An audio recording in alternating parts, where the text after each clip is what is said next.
Welcome to the deep dive. Today, we're tackling something really important. It affects everyone, but also involves these huge systems. We're talking about navigating crucial healthcare info, specifically how you recognize and act during a medical emergency in India. Yeah, it's definitely something nobody wants to think about, but honestly, being prepared can make such a difference. For this deep dive, we've got quite a range of sources, guides on spotting emergencies, sure, but also info on hospital accreditation bodies, like JCI and NABH, and even a look at healthcare consultancies like Supremedic. Right. And our mission here isn't just to read out facts. We want to really unpack this stuff, pull out the key bits of knowledge, maybe some surprising insights too. The goal is to give you clarity on spotting those critical moments, knowing what to do straight away, and importantly, understanding the systems behind the scenes that are working towards quality care when you really need it. Exactly. It's sort of like layering your own personal readiness over an understanding of the bigger picture, the infrastructure that's meant to support you. Okay, so let's start with that first layer then. Recognizing a medical emergency, the sources really dig into why this is so critical, especially in a place like India. What's the kind of tension they bring up there? Well, they point out this real sort of balancing act. On one hand, you've got emergency rooms, which can get incredibly crowded, but then you also have people who might wait too long to get help because they're just not sure, is this serious enough? And that waiting, well, it can be really dangerous in a true emergency. So knowing the difference is more than just being informed. It's actually about helping the system work better, ensuring critical cases get seen fast, and maybe easing the load on ERs if it's something less urgent, making that right call when you're stressed. Precisely. And the sources are pretty clear on the definition. A medical emergency is basically a sudden, serious condition, one that needs immediate medical attention to stop it causing disability or even death. It's about spotting those stop everything and act now kind of signs. Okay, and this is where it gets really practical, right? Yeah. Let's walk through some of those specific signs the sources say absolutely demand immediate action. What's top of the list? They often start with chest pain or discomfort, which I think a lot of people worry about. They describe it as like a heaviness, pressure, or actual pain in the chest. The emergency flag goes up if it lasts more than, say, 2 minutes, or if it starts spreading maybe to your arm, jaw, or back, or if it comes with other things like sweating, feeling sick, or being really breathless. That combination sounds serious. Yeah, it could signal a heart attack. And they stress that concept of the golden hour, getting help fast, is just crucial. Speed is everything there. Yeah. Okay, what about difficulty breathing? Seems obvious, maybe, but what specifics do they mention? It's a bit more than just feeling puffed. They list things like proper shortness of breath, wheezing sounds, gasping for air, breathing really fast, or, and this is critical, if someone's lips look bluish, or they literally can't breathe or speak. Could be anything from a bad asthma attack, pneumonia, maybe a severe allergic reaction, needs immediate help. Got it. Then there's sudden weakness or paralysis. That sounds like a clear emergency, but are there nuances there? Yes, the sources make a point about sudden weakness or numbness that specifically hits one side of the body. If you see that, along with maybe slurred speech, one side of the face drooping suddenly, changes in vision, or sudden dizziness, well, that strongly points towards a stroke. Ah, the stroke signs. Exactly. And they specifically mention the fast test face, arms, speech, time to call for help. It's a really good way to remember the key signs and, crucially, the urgency. Yeah, fast is so easy to recall. Okay, what about bleeding? Uncontrolled bleeding. This one's often pretty visible, isn't it? Heavy bleeding that just doesn't stop even when you put pressure on it. The sources also flag bleeding from places like the nose or ears, or finding blood in vomit or stool. Those are specific warning signs that need checking out right away. And what if someone suddenly passes out or becomes unresponsive? Yeah, losing consciousness, fainting unexpectedly, sudden confusion, or just not responding if you talk to them or touch them, all big red flags. Could be a head injury, maybe a seizure, or something else critical.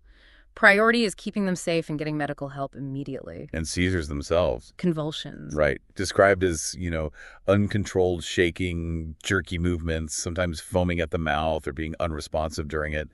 The sources really stress that a first-ever seizure is a major concern. Same if one lasts longer than 5 minutes or if they happen again quickly. Okay. Severe abdominal pain. Sometimes it's hard to tell, isn't it? But what kind do the sources say is an emergency? Yeah, they focus on pain that comes on suddenly and is really intense. And it's especially worrying if it's paired with things like vomiting that won't stop, a fever, or feeling really bloated. They mention possible causes like appendicitis, maybe a blockage in the intestines or gallstones. Basically, sharp, sudden, worsening belly pain. Don't ignore it. Poisoning or overdose? This is a big one. What's the really critical piece of advice here? Something people might get wrong. This is super important. If someone swallowed something dangerous, cleaners, pesticides, too much medication, the sources strongly advise against making them vomit, unless a doctor specifically tells you to. The clear advice is, get to the emergency room now, and crucially, take the bottle or container of whatever they took. That info is absolutely vital for the doctors. Right. Don't try to fix it yourself. Get there fast and bring the evidence. Good takeaway. What about physical injuries, like bad burns or accidents? They specify severe burns, meaning deep ones, burns covering a large area, or burns on sensitive spots like the face or genitals. Those are definite emergencies. Same for major broken bones, serious head injuries, concussion, skull fracture, or deep wounds like you might get in a road accident. Any specific don'ts there? Yes, they specifically caution against putting things like turmeric or toothpaste on burns. Stick to proper first aid or get professional help. Okay. And severe allergic reactions. Yeah, the main signs they highlight are swelling, especially around the face or throat, and any trouble breathing that comes with it. Immediate danger signs. And finally, drug overdose signs, maybe beyond just swallowing something. Right. They also list things like confusion, being incredibly drowsy, or breathing that's really slow or shallow. Those can also indicate an overdose needing urgent medical help. Okay, so you've seen one of these signs, it's happening. Based on the sources, what is the absolute first thing to do? What are the key steps right after? Okay, the sources stress speed and being clear. First step. Quickly check the situation, check the person's condition. Then the immediate next step, call for help. They list dialing 108, that's the government emergency ambulance service, or 112, which is the kind of general emergency response support system number in India. Definitely worth saving those numbers in your phone, or, if you know it, call a local hospital's emergency line. And while you're waiting for that ambulance or help to arrive. If you're trained, give basic first aid. CPR if needed, for example. Keep doing that until the professionals take over. And really importantly, keep an eye on the person. Monitor their condition continuously. Any changes, note them. Good point. And when the emergency responders get there, what's the advice? Be clear, be concise, tell them what happened, what you saw, any first aid you gave. Don't hold back details, even if they seem small. The sources also have some specific do's, right? Things to actively do. Yes, absolutely. They really warn against wasting precious time Googling symptoms. If someone is obviously in serious trouble, like unconscious, bleeding badly, not breathing, just act. Don't hesitate. They also suggest having a kind of medical emergency kit ready. Not just bandages. No, more than that, like your ID, copies of important medical reports, a list of medications you take, any allergies, and emergency contacts. Having that stuff ready saves critical time when you get to the hospital. That makes sense. Okay. And they also stress knowing your local area. Definitely. Know where the nearest hospital with emergency services is. This is especially important if you look after elderly relatives, kids, or anyone with ongoing health issues. Their situations can change fast, and you need to know where to go quickly. So the basic plan sounds like stay calm, but act fast. Check the person. Call for help. Go to the right hospital. And grab those medical records if you can. Yeah, that check, call, go structure is a really helpful way to think about it, especially when you're under stress. Right. Now let's flip that. What about the things the sources say you absolutely shouldn't do? Okay, number one, don't just wait and see. Don't delay hoping things will magically improve on their own. With things like heart attacks or strokes, every single minute counts. Delaying can have serious consequences. And the home remedy trap. Right. Don't rely only on home remedies for something that's clearly serious. Know the limits. Like we said, turmeric isn't fixing a major injury. And there was a point specifically about older people and babies. Yes, the sources really emphasize this. Never just dismiss symptoms as nothing in the very young or the elderly. Their conditions can sometimes go downhill much faster, even if it starts looking minor. Better safe than sorry. Makes sense. And finally, a really practical tip that helps everyone. Yeah, try to avoid using the emergency room for things that aren't actually emergencies. The sources give examples like, A mild fever you can manage at home, a simple cold unless there's breathing trouble, routine stuff like getting an injection or a dressing changed, needing a prescription refill, or ongoing back pain that isn't suddenly awful, or minor cuts that stop bleeding easily. So using the ER responsibly. Exactly. It helps keep those services available for the people who are facing genuine life-threatening situations. It reduces that overcrowding problem we mentioned earlier. Okay, so we've covered a lot about how you personally can spot an urgency and what to do. But getting to the hospital is just the start, right? The quality of the care you get there is obviously critical. And this is where the sources bring in these quality frameworks and accreditation bodies. Precisely. The sources introduce organizations like Joint Commission International JCI. They describe it as a major global player, really focused on setting high standards for healthcare quality and patient safety. Right. Their mission is about enabling and confirming the highest standards everywhere. And they operate in, what, over 70 countries? Been doing it for 20 plus years. Yeah, they're a big driver globally. JCI creates these really detailed international standards.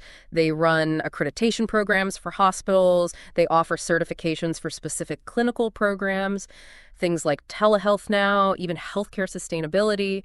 And they're maybe best known for their international patient safety goals, specific actions hospitals need to take to prevent errors. So what does it actually mean for you, the patient?